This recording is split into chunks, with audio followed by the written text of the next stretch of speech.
people, and welcome to my channel. My name is Sherry Thorne. Today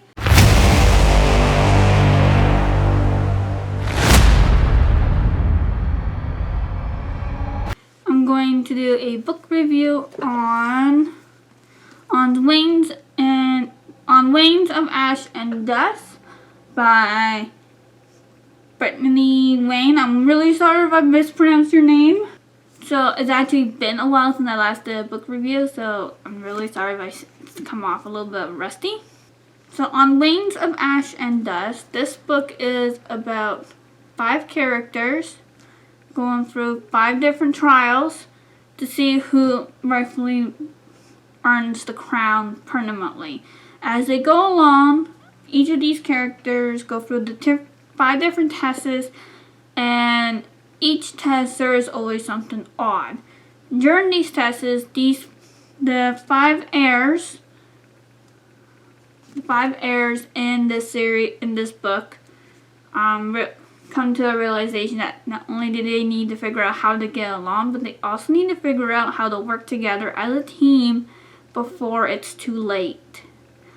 Overall, the story is a young adult fantasy book. I could be wrong in the genre, but I know it's young adult. And the book itself, like the plot, is very impressive. Like, I would give it like a 9 out of 10 for plot-wise. Structure, there's fast-paced and then there's slow-paced. I'm going to actually do my best not to give out any spoilers on this book. So, I'm going to start with the plot, actually. The plot structure is really well written down. And there's fast-paced, slow-paced for the bonding scenes, for the slow-paced. Fast-paced was the action. And then you got paces in between, which is nice. The villain of the story was already kind of obvious at the beginning of the story, I will be honest. And so I don't know if that was intentional or if that was unintentional. But I already had the sneaky suspicion on who the villain was. And that this villain wasn't technically working on their own. This would have been too much of a plot structure for too much of a crime for one person alone. This villain would need help in something. Anyways, the 5 characters in the front of this cover are the 5 heirs. Quinn, Alice, I'm really sorry if I'm pronouncing names wrong, Aaron, Hickory, and Vale. Again, I'm really sorry if I mispronounced these. Each of these heirs are from a different tribe or a different culture. So Quinn is from the Gwyllion tribe, which is the element of fire they deal with, and they're warriors, so they have a harder time expressing their emotions. Well, Hickory here is from the Kobold tribe, and their specialty is creativity and thinking outside the box. Inventions and experiments and all that. Well, Vale here is the tribe of knowledge, or the Faerie of knowledge. Her kind is basically book smart, but you do got the odd fairy here and there, or a few fairies anyways, I hope, that can actually fight, for guard-wise.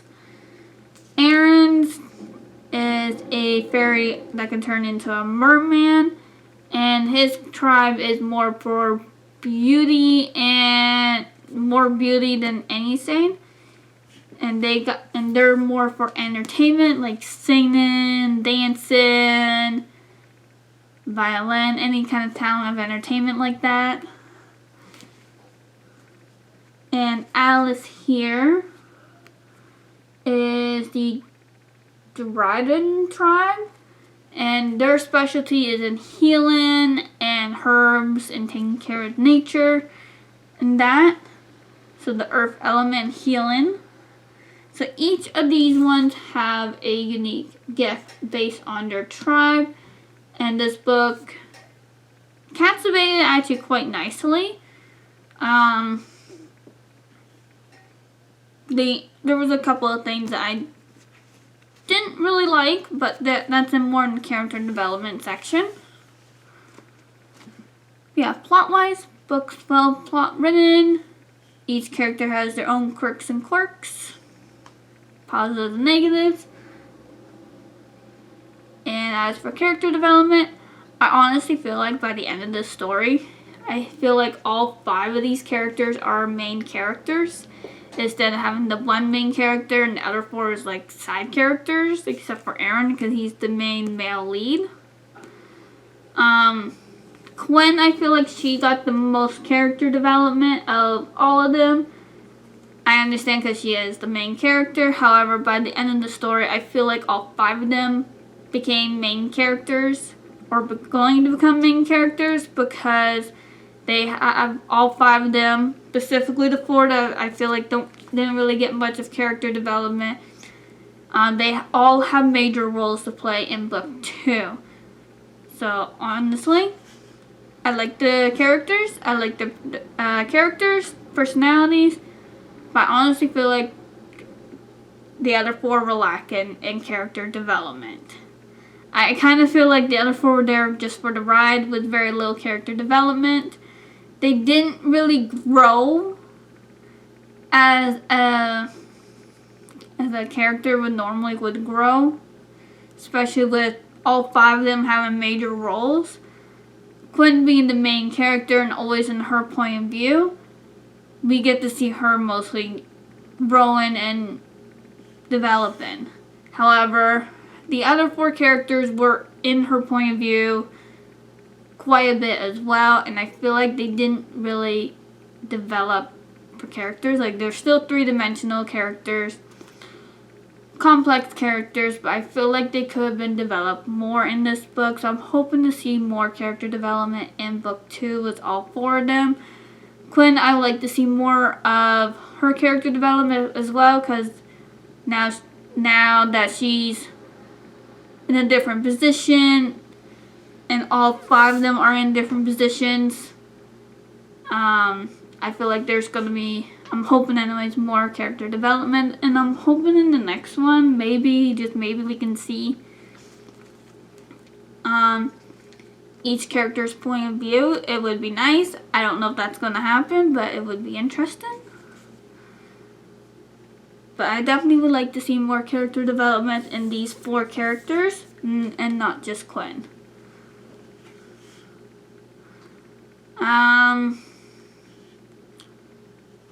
I honestly feel like I can't do a proper character development with each of these characters without giving some sort of spoiler away. Book cover wise, I like the book cover, and I like the fact that it's divided into episodes. I don't know how well you guys can see this, but you can find these in episodes as well, or in chunks. So, and that part I thought was pretty neat. Dividing that into like small chunks or biteable, readable sections. So this way the whole book is not overwhelming, which I thought was a really cool idea. Book cover wise, I like it. I will be totally honest, I have really slowed down on reading young adult books, because for me it has become predictable, the endings. But this one did keep me on edge and kept me entertained and kept me interested. Book cover, I like it. I'm not a big fan of people on book covers. I will be honest. I have more books with book covers with no people on it than people on it. But I do like how this is done. But I do know she does have another book cover on with this title that I like even more. So I'm going to get that one and see if one of my friends would like to read this one. So this way it gets passed on. And overall, structure-wise. I like it. And I also like how different each character is with their personality and that. That's really all I can say about this book. Rating-wise, I give it a 9 out of 10. On Amazon, it will be like a 4.5 out of 5 stars. I am looking forward to book 2. I'm really curious to see how far this story will go, and to see if it actually turns into a duology or a trilogy or a series. It will be interesting to see. And I will leave a link down below to each of the episodes if you just want to read each episode individually. And I'll also leave a link down below for the entire novel as well. So all the links will be down below. Thank you so much for watching. Click the like button and click the subscription button to get notified when I post videos and go live. At this moment, I don't know when the schedule for YouTube videos will be back up and running. But right now, it's just whenever I have free time. And all the links to follow me on Instagram, Facebook, Discord, all links are down below. And go check out my other channel. I know it's been on a long break. However, I am going to be slowly getting back onto it, making changes onto it. Links for that is also down below. And the Creative Server Discord group link is also down below as well. Thank you for watching, and I'll see you guys next time. And remember, stay true to yourself and stay unique. Bye!